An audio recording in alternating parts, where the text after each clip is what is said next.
Congo Avenir. Mboka ya Bakongo.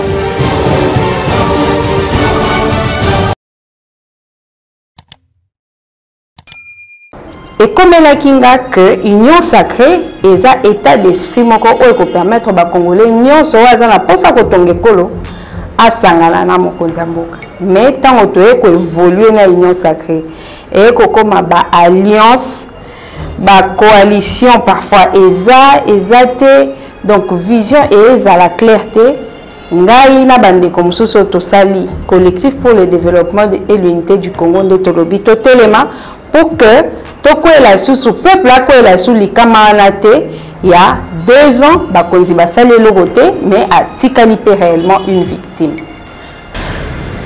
Est-ce qu'il n'y avait pas moyen au sein à parti place au Sali et pas à mon amboka vidé Chimanga, est-ce qu'il n'y avait pas moyen pour l'oublier la makamwa na kati qui obima qui nous ressemble à mouvement moko ou même appelé sous mandat bateau encore que DCU ils appellent parti à monnaie les pédate na ndenge makamwa ezalaka nzela zalaki nango on pouvait bien le faire mais obi na kati mboka bien que toza état moko démocratique intolérance pesa makasi. Il suffit que on émettre point de vue moko contraire au lieu que ba opposer au argument directement et cause à la condamnation pour l'hôtel c'est que ozo kende libanda la vision chef de l'état nzo kande za ko ke libanda te mais za ko apporter son de cloche mususu o et couper sa contradiction encore que en français balba du choc des idées jaillit la lumière mais intolérance o ezana o toza ko vivre na kati mingi ya mangomba politique ba parti politique et ko permettre facilement te mutu o azomi lobake aza na famille présidentielle ya mokonzi mboka apesa ba vie technique o eza famille politique ya mokonzi mboka apesa ba vie moko technique o eza par moment contraire et on est juger bon to bunda po nekolo na nzela ya société civile c'est beaucoup plus aisé que na kati ya parti politique. Congo Avenir. Mboka ya Bakongo.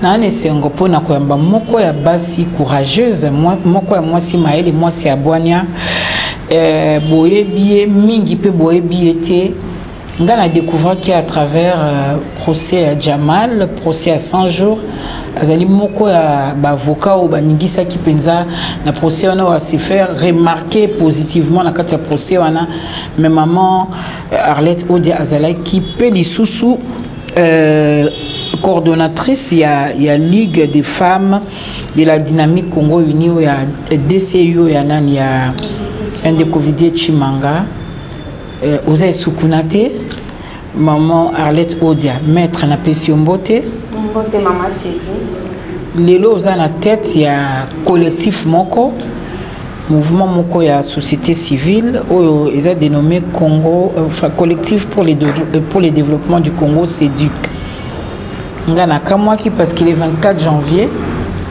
mukolo mwana mboka vidie Chimanga azako sala conférence de presse moko pona ko évaluer 2 ans ya chef de l'état na tête ya mboka président vidie Chimanga président de la DCU wazali pelisusu conseiller spécial chef de l'état na ba matière otali stratégie un bon non na surtout kaka kolala kolamuka olongwe na qu'est-ce qui s'est passé réellement? Nalongwe na DCU, ça c'est vrai. Dernièrement, le 24, Nazalaki na Kati, notre point de presse wana, peut-être que l'occasion même y a solo là, toujours na o Italie politique, le temps au gouvernement, topé mon Félix Tshisekedi a sali na 2 ans na e. Mais 2 temps après, to bandis ko kota là. Évaluer personnellement la situation il y a Congolais pendant tous ces temps. Parce que babi 2 ans, ezaki coalition. Moninga pe mususu atalisi que oyo abomisi coalition ezanga bomsu ponde ezaki FCC na cash. Bato FCC batalisaki que bande kwa cash bazaki ko respecter ba accord te ba respecter pe ba loi te. Bande kwa cash Pour na bango balobi bato FCC bazo respecter mokonzi ya mboka te pe bazo bloquer nde mboka etamboli malamu te ata mokonzi ya mboka moko atalisaki yango na discours na sur l'état de la nation sans mâcher les mots que 2 ans ezaki gâchis peuple a bénéficié de l'okwata moko te. Siko il faut que les chances atala ndeni nya bongisa batir. Mais entre-temps peuple a subi des conséquences. Il y a gestion improductive. Siko il faut tout ça la ndenge nini. Total eli mokonzi mboka alobi union sacrée. Ngana kati ya Ligue des femmes ndengo cholo ba coordonnatrice na sala milulu moko matinée politique moko OP etambola ki makasi pona otalisa ba maman bazala disposer à quoi accompagner mokonzi mboka na vision ya union sacrée. Pambate et comme la kinga que union sacrée est un état d'esprit moko oyo ko permettre ba congolais nyonso waza na posa ko tongekolo asangana na mokonzi mboka. Mais tant que tu évoluer na union sacrée et que comme ba alliance ba coalition parfois ezate donc vision et la clarté ngai na bande comme soso to sali collectif pour le développement et l'unité du Congo de Tolobi to telema pour que toko la sous peuple la ko la sous likama anate il y a 2 ans ba konzi ba sali logoté mais a tikaliper réellement une victime. Est-ce qu'il n'y avait pas moyen, au sein à parti place au Sali et pas à moi, Chimanga, est-ce qu'il n'y avait pas moyen pour le Makamwa Nakati, qui au bimo, qui ne reçoit le mouvement Moko, ou même à paix sous mandat Batou. Encore que DCU, ça peut partir à monnaie, les monnaies, les pénzates, na ndenge Makamwa Isaïlaka. On pouvait bien le faire, mais Oebi Nakati Mboka, bien que tous état moko démocratique, intolérance paysa makasi. Il suffit que on émettre point de vue moko contraire au lieu que ba opposer au argument directement et cause à la condamnation pour l'hôtel c'est que ozo kende libanda ya vision chef de l'état nzo kande za ko ke libanda te mais za ko apporter son de cloche mususu o et ko sa contradiction encore que na français balba du choc des idées jaillit la lumière mais intolérance o ezana o toza ko vivre na kati mingi ya mangomba politique ba parti politique et ko permettre facilement te mutu o azomi lobake aza na famille présidentielle ya mokonzi mboka apesa ba vie technique o eza famille politique ya mokonzi mboka apesa ba vie moko technique o eza par moment contraire na kati ya dynamique Congo Uni problème ezalaki nango te e ko kai pe ko zalate mais par le fait que eza parti o eza na kati ya famille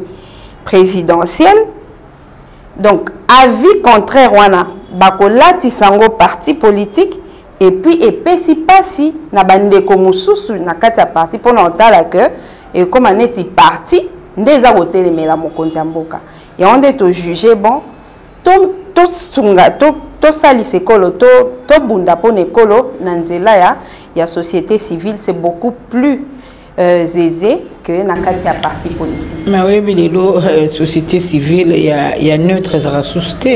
Ils là ou bien. C'est vous avez une photo ya président de la République na kati ya bureau nao izali bureau en même temps cabinet d'avocat de l'os en tendance ni. Bon, oui, et ça tout ce dernier temps ba mentalité et c'est dégradé makasi. Moutouazon mi benga na société civile mais aza la tendance soit aza na opposition soit aza na majorité. À l'époque ya mokonzi mboka Joseph Kabila tozomona na la plupart ya ba société civile les amis koké na opposition. Ceux qui ont moni société civile moko aza na majorité peut-être il est totalement financé ou il a été approché pour créer structure wana. Mais nous pensons que les a mauvaises habitudes selon ndenga nazo monela. Pour la carte de la société civile, bayaka koluka ba poste te. Société civile et yaka ko défendre l'intérêt à peuple. Ce qu'on osa la carte de la société civile, comme mina ba intention ya koluka poste, il faut clairement adhérer à un parti politique ou bien structure na bino et comme un parti politique. C'est un peu ça la vision na biso. Na minute vision na biso ezaka ya kotombola mongongo ya peuple. Peuple wana o a souffrir mingi. Peuple wana o azako se sentir toujours délaissé en déséquilibre. Tout le monde a que misolonion sur mboka et comme ka ko kende pona ko régler ba problème ya ba politicien. Mais to kan sa peuple journée. Et les lots dans ces circonstances même, toza au monde a été que ce qui a tozu ba fonction et ko sunga biso na nini parce que non seulement que ko discréditer biso mais et ko permettre même pas que to sunga peuple auto to sepeli ko sunga na kati ya lingomba séduque. Union sacrée ndenge mokonzi a annoncé kango kiza vision na ye tout ça pona ba kongolo balingi mboka bakota na mulongo wana na entre les discours qui a été prononcé na application est-ce qu'ils ont kende moko ou bien ils ont moi disparité sur na koloba. À part le fait que disparité waneza mais même le discours yango moko pour na biso en tout cas pour nanga na mona que et répondra quitter na ba problèmes fondamentaux au mboka ezako traverser depuis plusieurs années peuple a sous la confiance na ba dirigeanté sorotali bien le régime ya Joseph Kabila et centralisa ki musala nango na ko vandisa l'autorité de l'État. Or tango un régime et ça au vandisa autorité de l'État et ça quelque chose de très capital et de très important pour na ba année où eza ko ya sima. Mais peuple a ko sentir te retomber nango direct parce que c'est aussi un très grand travail. Tant que Joseph Kabila Zumboka, les institutions n'étaient pas organisées, constitution ezaki yakala, ils n'ont même pas adapté na ba réalité politique. La loi sur l'opposition politique ezalaki pe bien outillée. Alors tout le travail à se concentrer qui na repé samboka constitution en 2006 à faire élire la loi sur portant statut et opposition politique, bah élection et bandit ko s'organiser et peuple a ponaye ils ont fait ça retomber direct et pas naïe. Alors tant alternance et susciter bah espoir mon koboy et ont ici confiance il y a peuple et pas bakondi nde mokonzi mboka lobaki que ngai so na komi président de la République na kosala tout na vaincre pauvreté pona ngai na monaki ezaki continuité ya vision ya musée pourtant musée ezaki service national a changé nous Zaïre toyeko franc congolais, ça veut dire que a été en place système que dans quelques temps seulement peuple a senti que mon kontiamboka aye ko résoudre ba problèmes fondamentaux ya peuple et tant mon kontiamboka Félix Tshisekedi atali saki que ya na vision ya ko vaincre pauvreté pe a défini ça clairement pour n'entali ça que a kende nango na lutte contre la corruption parce que corruption ezako bungsi la biso mbongo ebelezo ke na ba poche bato plutôt que kota na trésor corruption yo avocat ya Jamal yaki ko défendre moto mopa ya zimbongo ya mboka pe asali musala malamu te yo avocat ya monsieur Jamal yo quand même ko défendre oui malgré na kati ya dossier owana nzela ya corruption et monana quitté mingi bazaki ko poursuivre Jamal ezala mwana mboka Vital Kamerhe pona détournement ya ba deniers publics alors que mbongo wana ezaki po etonga ndako etonga bandako esomisa bandako wana ezali bandako wana mususu déjà ba entreposé misusu ezokufa na mbula kasi avant que misolo ebima batalisaki ba maquette et puis le service qui a titré pour nous reponango et ça là nini et pour qui il y a un lobby que na domaine wana ya détournement de deniers publics koi bambongo musola l'état eza lokwa koi bambongo ya individuité pour ezaka ozui peut-être na sac ou bien ozui na poche OK nango mais pour l'état c'est tout un circuit. C'est tout un circuit. Ils ont bandana et bandi et si ka ekenda ko banda et l'équipe a budget et qui finance si la banque centrale chaîne de dépenses. ou que ceux qui va dénier public et la réellement et bon dans ces circonstances, il faut dire alors que il y a eu une défaillance, mais chercher qui a été défaillant. Et moi, dans Mboka Vital Kamere, Azaki coordonnateur, il y a des travaux en 100 jours. Il faut différencier entre avoir mal coordonné les travaux, peut-être c'est ce qu'on peut lui reprocher, pour Tina Lelo o Banda ko silité, Tina Lelo o Bason Mouton silité. Mais de là à dire que il y a eu infraction à détournement, dès si que zopé ça passe, non ba excellent au moko amuke. Au moni na Sénégal, tout comme na Bamboka Moussous. Tant au Mokonzi Mboka Macky Sall, il a mis en place une juridiction où il a poursuivre infraction, il y a enrichissement illicite. En soi, la commission a une infraction. So il va moni que yo muto sala na l'État, au commun avoir et l'équipe revenu na yo, on te poursuit. Si qu'on a 4 mboka na biso Congo, infraction wana ezate. Ah bon? Juridiction eza ko connaître na infraction juridiction moko spécialisée ezate. Si qu'on baza ko poursuivre infraction, il y a détournement, comme on ferait pour l'infraction, il y a enrichissement illicite. Ndo moni bakangi même banda kuna ya bana na ya mwasi na e na ya bato bana katité. C'est une entorse du point de vue il y a droit pénal, mais on espère que et qu'on a la régler avec le fait que tozana katia il y a cour d'appel. Mais pour revenir quand même à ce dont on parlait, Mokonzi Mboka Félix Tshisekedi Abi a convaincre la pauvreté. Abi a retiré makasi na gratuité enseignement, a retiré makasi na lutte contre la corruption. Tout le belakou tout est que agence bango tuvandi non après procès mo réseau les cas il y a bateau balaki mbongo ya soit disant tout le bongo. Il y a EPST, il y a enseignement. Il y a bateau à s'écoper dans moment bateau les cas na procès. Alors, ce qu'on s'engage ba procès nyonsoana même si la demande il y a IGF hein. Voilà, même ceux qui to landeli pe lissus non nous procès en até, mais ils ont quand même quoi accusé défaillance na kati ya système. Comment un système sera mis en place où ils ont ainsi qu'on permettre facilement, admettons même que ce sont des gens qui détournent, le peuple va se dire que donc bon on a bon à l'État et comme on a insécurité ou que moutounion soit besoin ko iba nango donc ba konzi à l'écolo baza ko sécuriser qu'est-ce à l'État et ça ba raison nyon sona o esali que to lo ba que non les lots biso to défendre mboka na kati ya société civile. La deuxième raison où Mokonzi Mboka Lubaki a vaincre la pauvreté, qu'on lutter contre Kobunda pour la revanche, pour la sol et la revanche sous sol. Parce que Mingi, l'État, Topemboka comme à côté la caba minerai, nous avons tozana ba espace vert, tozana ma belle ou ezana nous utiliser te. Mokonzi Mboka tali saki que a sala pe tout bilanga et ko salama pour peuple alia.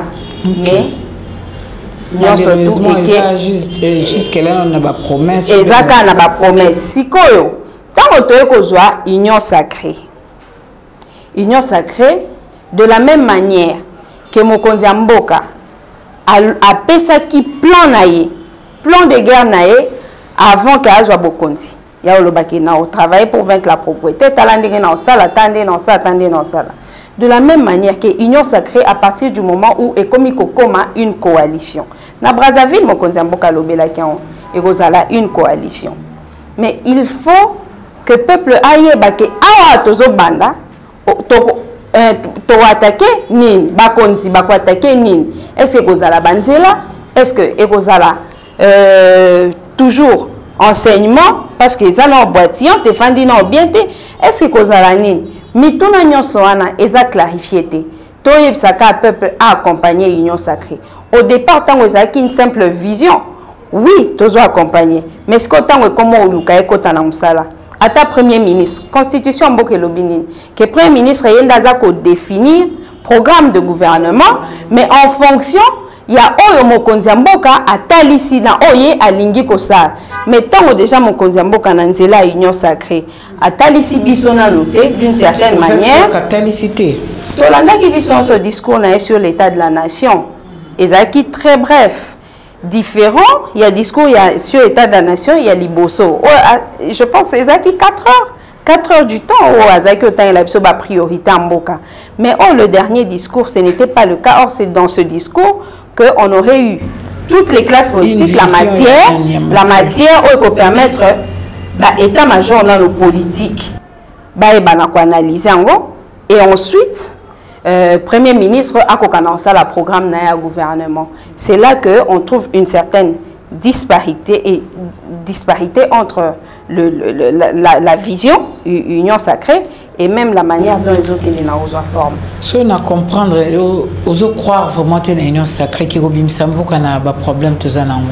Oui, exactement nini parce que ngai naza moko ya ba héritier ya été Tshisekedi wa Mulumba. Ah obanda kuna na banda kuna tenga na koti UDPS après liwa ya Chichi. Mais j'ai passé le clair de mon temps ya Otanga et donc on a le quoi apôtre Paul.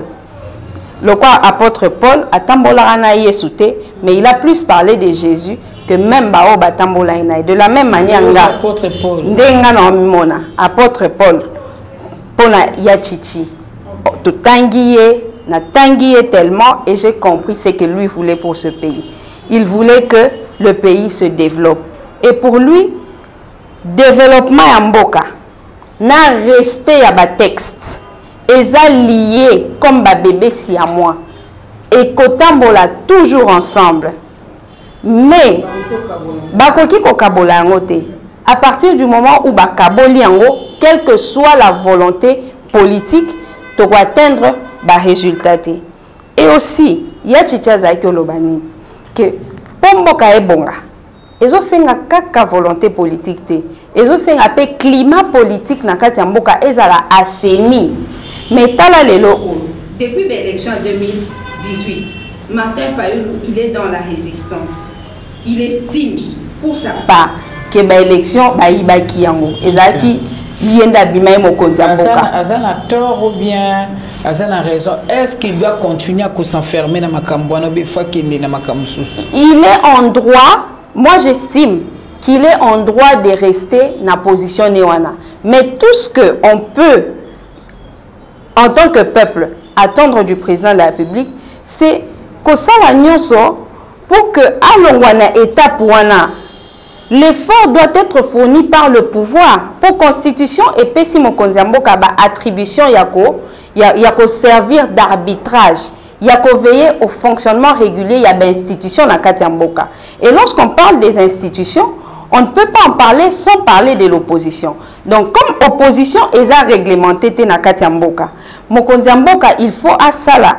Nyon saurait ça possible. Parce qu'il y a des gens qui pensent qu'il faut qu'on dédouane aussi facilement pour dire que non, Martin Fayulu, il faut changer. Non, en tant que politique, en tant que quelqu'un qui estime que quelque chose de précieux lui a été arraché, c'est normal que à garder moi attitude ouana, mais il revient de la responsabilité du chef de l'État, Yako Luka, par lui-même ou par personne interposée. C'est ce que dit l'article 10, il y a loi portant statut, il y a opposition politique, pour que l'institution nyonso et là et fonctionner correctement. FCCPC de qui en opposition, il y a une grande partie FCC, combien même maître Lelo Pinzana Yambi appelle Moko. Il y a des komoko azana ba fonction il y a moi makasipe quelque part à lui maman Sylvie ba bengingai ba pesinga 48 heures ce qui n'a signé n'a papier à quoi adhérer à l'union sacrée. Donc c'est contre mon travail, c'est la signature ou mon travail. Ce qui n'a signé dans 2 jours, il faut déclencher les galicam. Est-ce que Makambango, il fallait ça la mabongo? Est-ce que quand les gens n'adhèrent pas librement ou bien besoin adhérer de manière hypocrite, quelle incidence est que ça les malakati Makambo? Conséquence Makambo cause. Exemple wana ezo sangana na exemple ya be élection na bureau assemblée nationale. Oyebi tolanda ki le candidat Jean Kimbunda. Oh, aloba qui na chaîne à Top Congo, je sais pas, c'est na kotanga, alobi que yé a épousé vision ya mokonzi mboka. A accepté vision wana ya union sacrée. Peut à travailler autrement par rapport à la reproche au bazaï kopé ça na ba animateur ya ba institution au ba précédé ban. Honorable Tatiana Pembe, il lui a été reproché le fait que elle n'appartenait pas à la majorité parlementaire. Alors que tant ou déjà un informateur aillé, informateur aillé, ça veut dire que majorité parlementaire est athée. C'est ce que l'article 78 est là-bas. Soit on est dans l'hypothèse, il y a majorité parlementaire, soit on est dans l'hypothèse, il y a coalition. Mais nous avons tous vu Assemblée nationale et opposé à nos candidats au Bazaï qui recalé le fait de ne pas appartenir à la majorité parlementaire. Mais si la majorité parlementaire existait... vous avez un client en tant que citoyen, nous avons observé et analysé. Alors, comment c'est fait que bon opposé le fait de ne pas appartenir à la majorité parlementaire alors qu'il y a eu un informateur qui suppose que la majorité parlementaire n'existe pas. Aux hommes, et cette façon-là aussi facile de ne plus considérer ma disposition constitutionnelle. Je reviens à ce que disait la Chichi et qu'on ça passe. C'est à juste titre que lorsque on est libre et bien pensant, le roman n'a que les jours à venir et cause un peu sombre. Pour la République, hein, de mais ce n'est pas tard, ce n'est pas tard, on peut revenir à la donne. Collectif, ils ont ça va propositionner pour tout qui est la sens à construction. Ma proposition concrète est que il faut Premier ministre au Aouti Kozwa Bokonzi pour na kotonga mboka kokende ko constituer même gouvernement na epé ko sa ela mboka msala azonga na o etali constitution. Déjà nomination nae est énervé par disposition constitutionnelle makasi. Premier ministre Azaka issu soit il y a majorité parlementaire, soit il y a coalition. Dans les cas d'espèce, majorité parlementaire est athée, selon Mokonzi Mboka. Parce qu'il y a un des tinda qui est voilà. Il y a un des tinda qui est à nommer un informateur, à désigner un informateur. Après, à ça, Moussala, il faut identifier coalition. Mais après qu'on identifie coalition, il faut Mokonzi Mboka à constituer coalition, à composer coalition. Or, après le travail, Nassima Moussala, il y a informateur, il n'y a jamais eu cette coalition-là constituée par le chef de l'État. Justement, il y a à l'époque, Mokonzi Mboka Joseph Kabila Koutana n'a pas même problème. Anoma qui moi le Simba comme informateur à l'issue il y a Moussala moi le Simba de AMP Yaki Kobima. Ça veut dire la coalition constituée qui est censée travailler avec le président de la République ensemble Basali Alliance pour la majorité parlementaire. Ngai personnellement na parti ici Kanga Nazalaki, j'avais proposé qu'à l'issue du travail à informateur cette coalition constituée et le président de la République, pendant ça, l'alliance, on a proposé un combo à CPN. Bon, je voulais quand même côté une particularité, il y a moi si pour aller dans le sens de consultation prénatale, mais pour la CPN et sa coalition au pouvoir pour la nation. Ça aurait permis, maintenant de là, qu'on dégager un premier ministre et aller de l'avant. Mais si le premier ministre est nommé dans les vides. Au-delà de ce fait, parti naïe et sa majorité, les gens peuvent penser que bon, le président de la République, oui il a son pouvoir discrétionnaire, mais c'est un pouvoir encadré. C'est un pouvoir encadré par les textes. Et l'encadrement est ça en fonction, il y a un poids politique. Tant aux autres sans qu'on veille na l'élément acteur politique, soit carrément mécontentement na bango, soit mécontentement à chaque fois que vous allez être déçu na battante na bango. C'est ça le danger. Et c'est ça le risque. Et on est chose à imposer bango les cambo, mais sans passer par des fondamentaux. Si que Premier ministre a déjà, c'est un fait politique. On ne peut pas demander que Balongolae bâtir Moussoussou.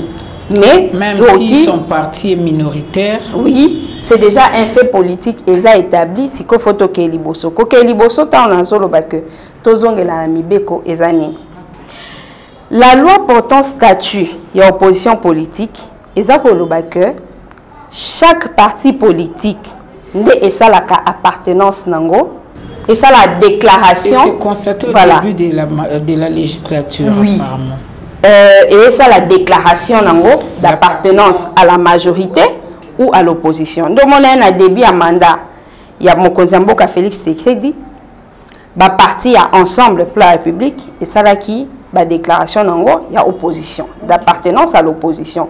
Au Bambazako benga républicaine radicale ou je ne sais quoi, c'est opposition. Mais l'élo ça n'existe plus. Hein? Si que l'élo, il y a des partis comme des partis ancienne FCC, pour disons carrément FCC. Ça là qui déclaration d'appartenance à la majorité parlementaire au début à mandat. Tango informateur aïe. Répondre, reconduire appartenance na bango, na FCC et puis la majorité parlementaire. Mais comment il se fait que ceux-là on les considère de l'opposition? Parce que la loi dit que ça doit être une déclaration. La majorité existe encore du côté FCC. Non. Le problème n'est pas celui de la majorité. Le problème est celui de la déclaration d'appartenance, soit à la majorité, soit à l'opposition. Parce que le concept... C'est pas passer nos positions. Dans le contexte de il faut passer nos positions. Ils sont forcés ou ils sont considérés, je dirais mieux, considérés de l'opposition. Mais cette considération-là, est en assise mon légalité. Loi et l'obité que ceux qui va salir déclaration, t'es basé en opposition. Non, même pour appartenir à l'opposition, le parti doit faire sa déclaration. Et ici, nous sommes dans les cas où FCC Wana, ou même parti à FCC Wana, salir déclaration déjà au début du mandat d'appartenance à la majorité. En cours de mandat, avec l'avènement, il y a informateur. Batali sinon informateur que, biso toi d'accord na procédure, ton schéma oyokomeli informateur. Mais qu'à cela ne tienne, nous en tenons la déclaration na biso, il y a bandeli. Nous confirmons notre appartenance à la majorité. Mais on les impose, d'après ce qu'on peut lire, il y a qu'à signer peut-être un document. Mais ces documents-là, qui a décidé de cela? Au moins, la règle du jeu démocratique, il faut que Batouba Fanda décider que Torokamba vit Nabiso, comment on va mener notre vie. Mais cette facilité-là, il y a qu'à obliger Batou, c'est que soi-même pense et veut même qu'on ait comme ce soit ça là, et ça passe. Alors, qu'est-ce que nous proposons de manière concrète? On propose que le Premier ministre azonga schéma moko oyo et aussi ça bat tension entre les acteurs politiques. C'est encore possible? Oui, c'est encore possible. Ok. C'est encore possible. Et il suffit seulement comme honorable Kengwa Dondo Alobaki Yango, il suffit de la volonté politique. On doit tous nous mettre au service de la nation. On doit tous cultiver cet amour-là pour la nation et faire taire Ego Nabiso. Donc, partir sur des schémas qui sont clairs, considérer qu'un parti politique, qu'il ait signé ou pas son appartenance à la Nakatia document intitulé Déclaration d'Union Sacrée, à partir du moment où il a considéré, il se considère, où il a déclaré son appartenance à la majorité, il doit être considéré comme tel et que toutes ces familles-là, à la consulter et ensemble, on va apaiser le climat politique et c'est le Congo qui va gagner. Est-ce qu'aujourd'hui, les FCC qui est resté derrière président honoraire Joseph Kabila, statut n'a pour le moment, parce qu'ils ne sont pas consultés apparemment. à moins que Bisangai, Basara on a coucou, mais officiellement tu évité. Ce sont des individus qui ont été consultés. Bon, consultation, il y a FCCO, Baza, fidèle à Joseph Kabila. L'information, certainement, ne pouvait me venir que de vous. Il y a médias. Donc, si vous n'avez pas cette information, c'est supposé qu'ils n'ont pas été consultés. Et moi, ma crainte, c'est que Ezako Tika, climat politique, ils ont déchiré le tissu social. Ils ont déchiré le tissu social. Or, quand le tissu social est déchiré, on ne doit pas oublier qu'il y a une institution. Alternance Oyaki écoutaki une famille politique fidèle à Joseph Kabila. Et cette famille-là, oui, elle peut bien exister de nom. Mais Bangonde Baza un peu partout dans l'administration, Nakati Mboka. Il suffit qu'un chef, un ATD par exemple, un administrateur du territoire, au moins Congo central. Au moment la place de drapeau, il y a PPRD et belé makal. Admettons que ce soit un administrateur du territoire. Celui-là a l'objet que ngai pour la Kabila na okufa. Si le climat est favorable, le climat politique est tendu et que y avant d'azosa makamnandenge nae. Attends pour sanctionner. Mais le peuple au bazawana va souffrir. Il faudrait que le même climat, le même esprit, et que les tinasé, talandenge le loba gouverneur bazos à l'emballotage. Gouverneur vient d'azako représenter mon konzamboka na kati ya province. Mais ba député ba comme ça la motion. Donc bazana ba ko imaginer même pas que ça, comme c'est le représentant du président de la République. Alors si on a un problème, est-ce qu'on ne peut pas aller voir le ministre de l'Intérieur pour poser le problème que le gouverneur Nabiso Tala Azako s'est conformé à Likambobo et Likambobo. Mais c'est facilement ma motion et les gouverneurs à leur tour, Bakoya Awa en fonction, soit il y a un bon Zanango, il y a une relation Zanango, alors on te donne un document, Zonga la province, et la province, ça marche, ça dérange quand même. Et ça faut déranger ma casse. Aux juristes, maître Langana Zonga un peu mkesima. Makam lokola ba jijo e kabola mboka o presque bimiti et memiti coalition okokufa. Ce qui vraiment la lobby ou c'est départir na casquette na ya politique. Quelle est la part des uns et des autres na makamboana? À mon avis, je peux me tromper, mais j'ai toujours pensé que coalition et Koufaki par curiosité. Ok. À mon avis, par curiosité. Curiosité et défi. Curiosité à cache et nena et mona que ce qui coalition au pays exaté que ni en goya à vouloir savoir l'après ou le sans coalition. Ça c'est des un. Des deux, par défi, on entend c'est que avec ou sans toi, nous allons refaire l'affaire. Refaire l'affaire. Voilà. Alors que la conséquence nango est makasi. La politique c'est essentiellement un monde des accords.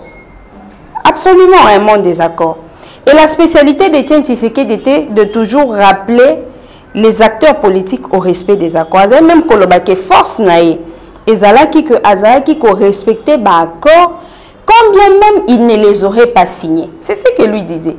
Il disait on a créé les lois, on les a ligotées au lieu de nous laisser ligoter par elles. Ok. Les revendications, il y a FCC. Je pense que c'est qui légitime. Le fait de dire que bazo respecter ba corté. Les revendications, il y a cash. Je pense que c'est qui peut légitime à dire que bazo respecter président de la République, bazako bloqué. Mais la solution aurait été laquelle? C'est celle que j'avais proposée à l'époque. Il y a que le peuple et le but accord est si là. Accord est à soutenir. Parce que pour Mokonzamboka, à comme à niveau là, il a fait faire des consultations. Pendant presque un mois, les gens ont défilé. Bah, Monique, non, il faut te bomber loko pour te payer sa chance. Na Mokonzamboka a sala na yeye moko sans ba contrainte. C'est quoi chance wana? Et ce qui est respecté qui moi ba fondamentaux moko boy. et les lots autour comme une place. Ok. Je suis aussi du même avis qu'il fallait qu'il y ait un accord et Koufa.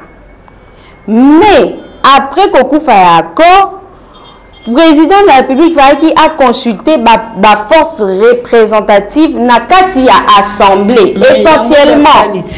Non, que ça la bongo de manière sincère, c'est une chose. Mais que ça la bongo na ndenge ya okekozwa batu na ba parti na ba formation na ba regroupement politique na bango ndekenda ko bebisa. Ndekenda ko bebisa la sauce. Moi je pense que wana ndeza lokwa litanga pétrole ya ko bebisa menu.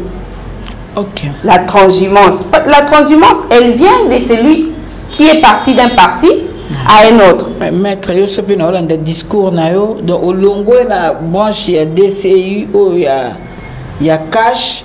Mais dans on dirait tendance comme plus qu'on s'est rapproché de la famille politique au FCC. Non du tout. Au moins, ceux qui ont un parti politique na biso ici quand on a qui DCU, ils vous diront que j'ai toujours dit la même chose. J'ai toujours dit la même chose. Quand même, à Vidier Chimanga, c'est un coup dur que na niveau il y a des fonctions, des responsabilités qui dans na parti ça reste quand même un coup dur pour Vidier. Hein? Oui, mais les personnes ne sont pas indispensables. Nous sommes tous des pièces interchangeables. Mais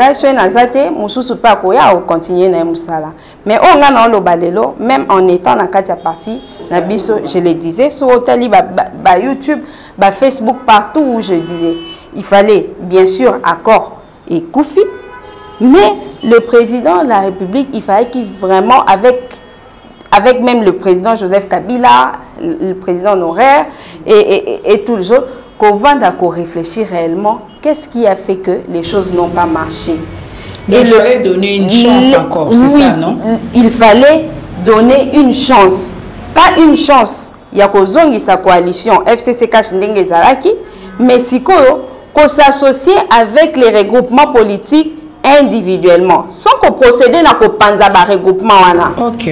On vous consulte en tant que PPRD et Mosaïque Nabino, on vous consulte en tant que AFDC, on vous consulte en tant que chaque regroupement est par responsable Nango et non par individu Nakati.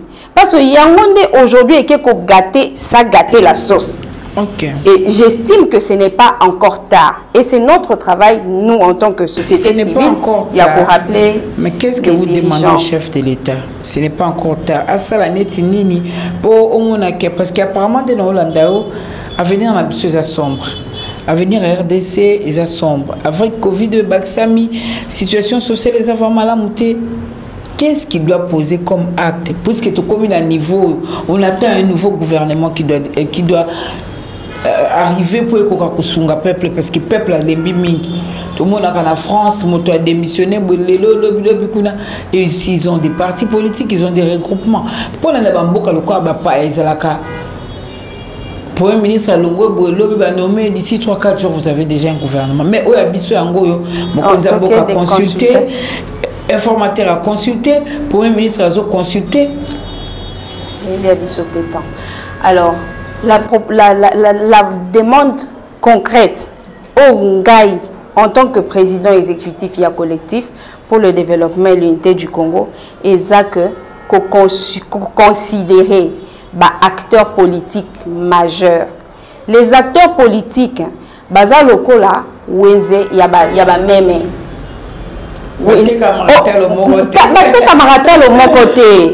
Acteur politique na acteur politique azana talo nango. Talo ane uti na nini et uti na makasi ne ya kokotsa ba élu à l'Assemblée. Et on ne peut pas imaginer un seul instant que le gouvernement marcherait comme il se doit si on n'a pas consulté Vital Kamerhe. Par exemple, okay. En tant qu'individu, pas seulement en tant que... Non, il y a la formation. En tant qu'acteur politique majeur, pour engager la consultation sincère, je dirais même la concertation sincère. Le président honoraire Joseph Kabila, il faut engager une conversation sincère avec lui. C'est un acteur politique, pas le moindre. engager ma consultation sincère. Mais pourquoi pas avec Martin Fayulu? Parce que même s'il est opposant, l'article 10, il y a loi portant statut de l'opposition, et je le que opposant, tout comme ma majorité, l'un ou l'autre peut entrer en contact, peut demander d'entrer en contact lorsqu'il est question de résoudre ma question cruciale. Yamboka. Si comme Martin Fayulu, comme na FCC, il y a Joseph Kabila. À qui doit revenir normalement le statut de l'opposition? Mais logiquement, le statut de l'opposition devrait revenir à celui qui, depuis les débuts à mandat Tina Lelo, il n'a pas transigé. Il n'a pas transigé dans son appartenance ou dans sa résistance. Ça, c'est vraiment mon humble avis. Hein. Les faits peuvent me donner, peuvent donner lieu à une autre option. Mais sinon, je ne sais pas. Pourquoi ne pas consulter ces gens-là, par exemple, Joseph Kabila, même la Senko? Oui, mais ce sont des acteurs politiques majeurs. Okay. Parce que l'acteur politique majeur, réellement là-bas, parti politique. Même nous, en étant de la société civile, en tant qu'individu, le combat que l'on mène, c'est un combat politique. C'est un combat politique. Mais la différence d'appartenir à la nuance, d'appartenir à la société civile, c'est que tu mènes un combat sans concourir à ma poste politique. Tu mènes un combat seulement pour faire entendre la voix du peuple.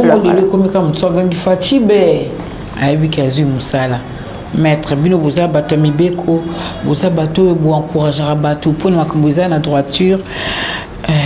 Il y a mon amakamandeni. Que Badjalelo te reprochait qu'autrefois au Bango, au tout le balilo UDPS et l'ongo pena bande comme sous baro mon akeno ba culte personnalité. On commence petit à petit à tomber dans ça. Est-ce que vous avez un commentaire au salon le ban? Oui, et dans la moni que Batouana, c'est pas d'eux-mêmes que Basaliango.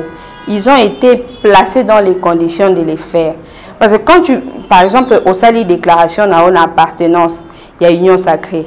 Ben, il faut aussi signer un document. Ça veut dire qu'il y a un format où ils ont défini de l'autre côté où il faut adhérer. J'ai donné un exemple très clair. Ceux qui te comparaient, Jean-Pierre Liaou, qui est PPRD, il a fait sa déclaration en signant un document. Jean Kimbunda, qui lui aussi a fait sa déclaration, mais sans avoir signé ces documents, on considère l'un par rapport à l'autre. Alors, par rapport à ce que la proposition, la promesse, la menace, les circonstances belées où un acteur politique a opéré un choix. Mais il faut qu'il y ait tout cela. Est-ce que c'est d'eux-mêmes qui l'ont fait? Ou ce sont les circonstances? Au moins, on repère ce exemple. Il y a garantie de l'impunité. Règlement intérieur et Assemblée nationale, par exemple. Et je vois que ceux qui ont appartenir à un groupe parlementaire, donné, aux appartenir à un parti politique, aux appartenir à un groupe parlementaire. C'est supposé que vous partagez une même idéologie. Maintenant, quand on vous dit que tu peux être d'un parti politique, peut adhérer à la union sacrée, c'est déjà deux idéologies différentes. La sanction, c'est laquelle? Oh, mi be ko prévoit, eza mutwana à perdre un mandat. Mais quand il est garanti de l'impunité, bah garantir que Orosalango, bah osalo l'autre côté. Il y a des autres qui se comporter bongo. Des bantis, valeurs nyoso obiso tout décrire qui n'a qu'à discours na biso, il y a lancement officiel, il y a séduc pour nous permettre mon kondiamboka topé ba konzi ya biso ekolo. Oui, justement, il y a des tout ça là. Il y a déjà tout ça espérant que rencontrer gain de cause et qu'on rencontrer gain de cause, on l'espère. Qui est derrière maître Arlette Odiaka Chama? Bon, c'est d'abord ma conviction, les convictions personnelles. Bokabouani na vidé Chimanga sans Bokabouani. Bon, je ne sais vraiment pas ce que ça veut dire. Là, mon chef est parti. Cadre mon quoi kimie ka boy abandi ko dénoncer makambo so le kana quand est-ce que chef na parti azali un proche collaborateur à chef de l'État peut allouer que non, maître Odiakei c'est en toute indépendance et la bonne déconnance surtout Kabouani. Alors, je pense que une innovation. Oui, c'est une innovation. Et j'en félicite et je remercie le président Vidé Chimanga parce que pour moi, c'est un honneur. Yo jour yo okutanae, au retour nae pour la sala qui bon. Mais ngai, ponanga, il pense que je suis, comme il l'a dit, déterminante, je suis de caractère. C'est la même chose que j'ai défendue en étant dans son parti, mais pour n'avoir pas été en odeur de sainteté avec la plupart des militants qui pensaient que je n'aurais pas dû réfléchir de cette manière-là. Tokabouani, lui, il sait que c'est la même chose que j'ai toujours défendue depuis toutes ces années, tout ce temps. Maître Eza, fin du mois, osa modèle quand même, il y a courage pour le contexte au bâtonnier sur bazo lingabaz à la pembeni ya bateau basa pembeni ya soleil pour ba yo to la paix motoana mais yo na moment où s'est détaché na famille politique yo pourtant tu étais bien positionné. Bon, je te souhaite bonne chance. Hein? Merci beaucoup maman Sylvie. Mais ceux qui osent na likambo koloba na Italie peut-être souhait mon copain en boca les lobby gouvernement ekobimanango bon c'est pas ce qui basi ba cause la paix parité en autour ce qui ekoksama et on a appris aussi dans la foulée nani de Kosami badi banga paix a démissionné ba makambo belé so oza moi likamba ko bana sens wana ya mutu ya to simba nini ya mutu il faut aussi que collectif pour le développement et l'unité du Congo ongana zokamba ezako tombela de ba souhait moko ya succès pe à bonheur na ba institution nyonso ya mboka à commencer par le président de la République, le premier ministre et les restes. Souci na biso ezaka que bazongela oyo esengai na bangote bakabwana nango, c'est servir la nation, servir le peuple congolais. Kota la toujours mibeko place et lobby nini. Ce qui te moni que mibeko et comme ko coincé biso ezo permettre souté to tam sa makanisa biso na ndenge obiso to kanisela. Il faut travailler dans le sens il y a quoi activer ba réforme, dans le sens il y a quoi activer ba révision, il y a ba loi pour révision constitutionnelle. Non, to comme on a révision même constitutionnelle, te tozana nous na révision non ka ya ba loi, mais constitution na biso ezape na ba lacune topé na ba fa ebele. Mais soki oyoki ba constitutionnaliste na 15 ans constitution otaki kokisa, il pense que nous avons l'une des meilleures constitutions yamboka. Nous avons d'Afrique, l'une des meilleures constitutions d'Afrique.